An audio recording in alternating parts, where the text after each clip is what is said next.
Modern nicotine use often starts invisibly, a faint, lingering scent on clothes, or a small disposable vape slipped quietly inside a backpack. In a family home, a high school hallway, or a workplace, these subtle indicators trigger a breakdown in trust.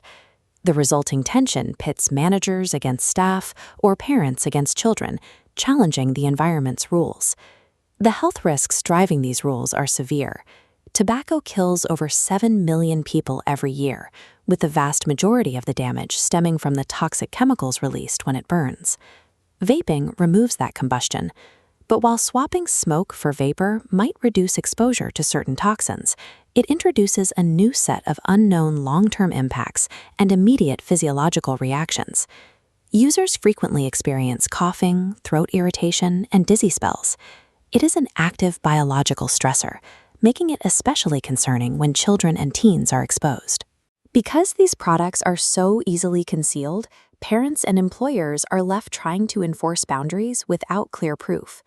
The result is a cycle of guesswork, denial, and frustration. To manage these health risks effectively, we need a way to bypass the arguments.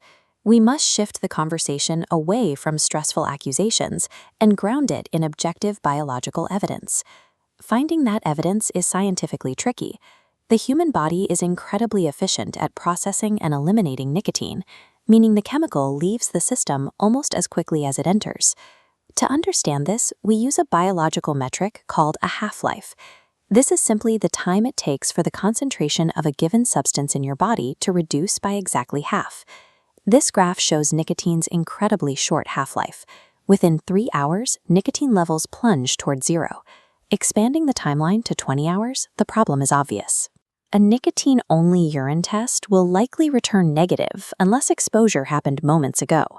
Therefore, to reliably capture recent exposure, testing methods have to stop chasing the nicotine itself. Instead, they have to look for the chemical footprint it leaves behind. When nicotine reaches the liver, specialized enzymes tear the molecule apart, instantly rebuilding its remnants into a completely different chemical byproduct. That new substance is called cotinine. It is a highly stable molecule that your system only generates after it has actively processed nicotine. This comparison chart reveals cotinine's advantage.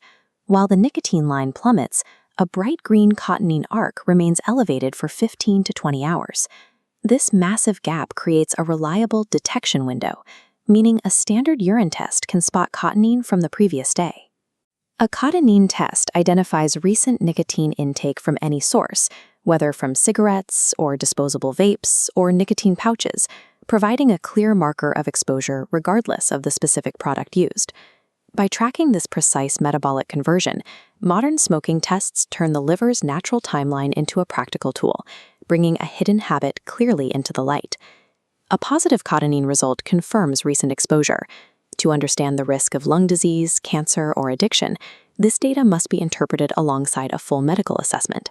Instead, it should be treated as a single, highly accurate data point. It is a catalyst that prompts us to look closer at a person's broader health profile. This diagram maps out how nicotine exposure connects to larger systemic threats. Smoking acts as an aggravator, linking directly to elevated cholesterol, cardiovascular risk, and heightened levels of dangerous inflammation throughout the body.